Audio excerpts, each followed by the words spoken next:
This is KGW News at Sunrise. What OceanGate's about is bringing the ability to explore the oceans to everyone. More than a century ago, the Titanic sank in the North Atlantic. Today, 5 people are missing after boarding a submersible and embarking on an underwater tour of that sunken ship. Turns out the company that owns the sub is from Washington. Also this morning, it is the start of day 2 of this week's Providence nurses strike, and we are live again this morning in Northeast Portland, where nurses are picketing outside of Providence Portland Medical Center. We'll recap what these local nurses want and what Providence has already offered coming up in just a minute. And a country singer from Oregon City just may be on her way to stardom. How some big names are helping her win over new fans. Well, as you probably have heard, we've had some wild weather over the weekend, and it did not let up yesterday either. There were another 5 water spouts that formed off Cannon and Rockaway beaches. They lasted anywhere from 10 to 20 minutes, and one witness said he was having breakfast with his family when they were totally surprised. Yeah, it's pretty interesting. I mean, nothing that I've ever seen before, for sure. And I didn't expect to ever experience it. We saw a fishing boat out in the water, just going as fast as they could away from it. So then around 3 o'clock yesterday, just south of Salem, another funnel cloud spotted near I-5 too. Funnel clouds and water spouts and hailstorms. Oh Yes. my. Yeah, exactly. Welcome to the Midwest. We should probably remind people that tomorrow is the official start of summer. Yeah, I think it's 8:57 local time in the morning. Okay. Yeah, will be summer. And then things will all change, right, Ron? Will they? Here's a look at the radar this morning. This is going to be a transition day. So what we've been having, the crazy weather going back to Father's Day on Sunday, is because of a cold air mass up top generally. That air mass starts to warm and it will start to ease its way out of here over the next 24 hours. Now this will be another day with scattered showers. Right now, if you look, see most of the action is coast and valley. There's not much going on if you're going to hit I-5. It's another cool morning. Scappoose, morning 44. You were at 42. It's 44 out in Forest Grove and Hillsboro, Westland 49, Salem and Kaiser each setting at 50 degrees. There's Estacada at 45 this morning. So here we go. Scattered showers, but far fewer in number. Now, if we go crazy with sun this afternoon, the temperature starts to warm up. That would fuel still the chance of a spotty downpour with some hail. We'll go 54 right now, 61 at noon, and then 66 at 5 o'clock. Chris McGinnis back this morning. Good morning. All right, let's get you back onto the roads. Earlier crash, by the way, on the southbound Interstate Bridge. That's cleared. That's out of the way. I-5 traffic actually looks good. This is what it looks like right now through North Portland at Marine Drive, and you can see we're rolling along just fine on that side of town. Quick check of the Vista Ridge Tunnel. Eastbound traffic rolling along just fine as well. Mind your lane spacing there and the no lane changes in the tunnel and all that. We're off to a pretty good start, guys. No other crashes, no delays just yet. All right, Chris, thank you for that update. Right now, we do want to head back out live to Northeast Portland, where Providence nurses are starting day 2 of their 5-day strike, picketing there outside Providence Portland Medical Center. Close to 1,800 nurses and clinicians from Providence, Portland, Seaside, and Home Health and Hospice walked off the job at 5:30 yesterday morning. Their demands include higher wages, more time off, and better health care benefits. In the meantime, Providence is bringing in replacement workers, transferring patients to other hospitals, and also canceling non-emergency procedures to get through the rest of this work week without normal staffing. This is a challenging time for them, for our nurses, for our community, and for all of us. So it'll be important that as this strike concludes, that we come back to the table, are able to negotiate a fair contract, and really move into healing and reconciliation. We're the face of the company, and we're the ones that provide everything. So when we say there's something wrong, it shouldn't go in one ear and out the other. It should be listened to. Like, there's a problem. This is the problem. Let's brainstorm solutions and let's make it happen. So where do negotiations stand right now? Providence says it's already offered nurses a contract that includes an additional 30 hours of PTO over the course of 3 years, a 12% raise in the first year of that contract, and 3% raises over the final 2 years. Providence also says it will not negotiate any further while this week's strike is happening, but it is looking to schedule more bargaining sessions once this week's walkout is over. After a whole lot of back and forth, tomorrow, Legacy is reopening its birthing center in Gresham. It closed back in March without getting state approval first. Administrators blamed staffing challenges and also said not enough babies were being born there to keep the center open.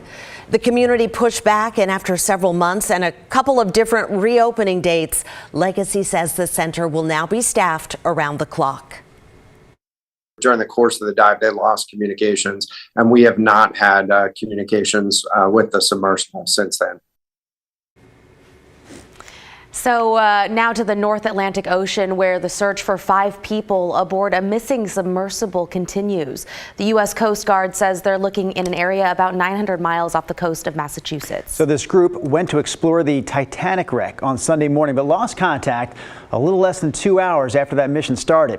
The Today Show will cover the latest on the search this morning, starting at 7 o'clock. But first, here's Sebastian Robertson with our sister station in Seattle to fill us in on the Washington connection to this national story. So we're working very closely at this point to make sure that we're doing everything that we can do to locate the submersible and rescue those on board.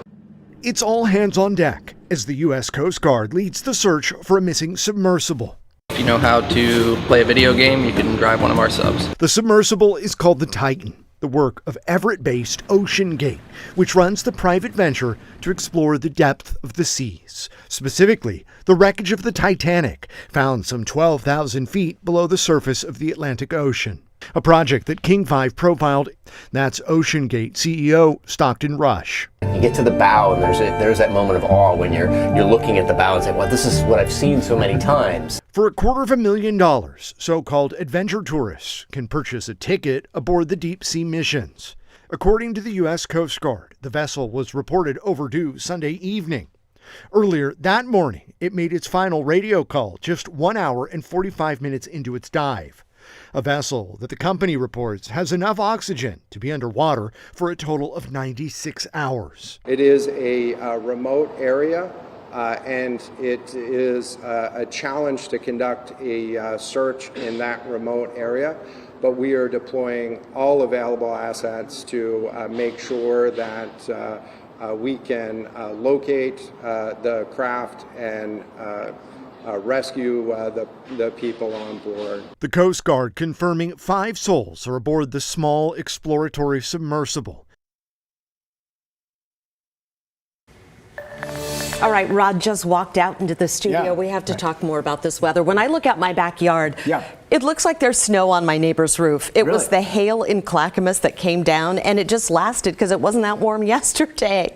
No, it wasn't. It wasn't. I'm trying to think of a snappy comeback. I don't have one. There is none. It's just You were showing me that shot of anecdote. Timberline this morning. Has its second day in a row of fresh snow up there. Yeah, I'm going to show that to you. I do want to start with this photo. I don't think we showed this to you earlier. This was the latest inland funnel cloud that was spotted. This was 3 o'clock yesterday afternoon south of Salem in Marion County. Obviously, Chris Lindsay posting this and Weather Service tweeting it, hashtag Oregon weather. But there you can see right there as the funnel did not touch down. But gosh, we've had, I mean, if you count the water spouts and the inland funnels being reported, and of course the EF0 tornado that we had in Harrisburg down in Lynn County back on Father's Day, you're coming up with a total of almost a dozen different funnel formations. Crazy, right? Over the last couple of days, which made me go back in the record book and like, how common or not uncommon is this? So EF0 tornadoes. We had 2 of them, Damascus and St. Helens in 2020, Ilwaco and Battleground 2021, near Sandy 2022. Now we got the Harrisburg one down in Lynn County 2023. So, and I didn't look back farther, but now we know at least 4 years in a row, we've had 1 to 2 of these tornadoes every flipping year, right? So that's certainly getting out of the uncommon category, if you will. Here's what Drew was mentioning, a little bit of fresh snow up there at Timberline Lodge, 29. There's a temperature. Today's the day the air mass finally starts to warm. It is the cold air that's been fueling all the craziness, and we're still in this cold trough aloft, but this starts to kind of moderate and warm up a bit today, and that's why the forecast does call for more scattered showers. We're seeing a few of them on radar right now, but this will go on to be a much quieter day. If we had this many showers in one area yesterday, today we'll have like that many. So it's quite a difference, I think, of calming that you'll see. Mostly cloudy up top. PDX, I think, is the warm spot on the map at 54. Am I right? Yep. 51 up in Kelso, 50 in Salem, 48 degrees down Eugene. Those are current numbers. Futurecast showers this afternoon, but notice this doesn't pick up bright colors. Now, if we get enough sun and the temperature starts to go a little crazy, meaning warming this afternoon, we could still get some spotty hail showers out there. I'll go 66 for high. Tomorrow's all dry, 75. Thursday's all dry, 84. The shower chances Friday, Sunday, Monday right now are kind of in the slight category, and that's your forecast. Good morning, Devin. Good morning, Rod. An Oregon City country singer is getting some big help in Nashville. She's part of a new initiative that pairs emerging artists with some country music stars. How this could be the big break every artist, including her, looks for. Her story coming up next.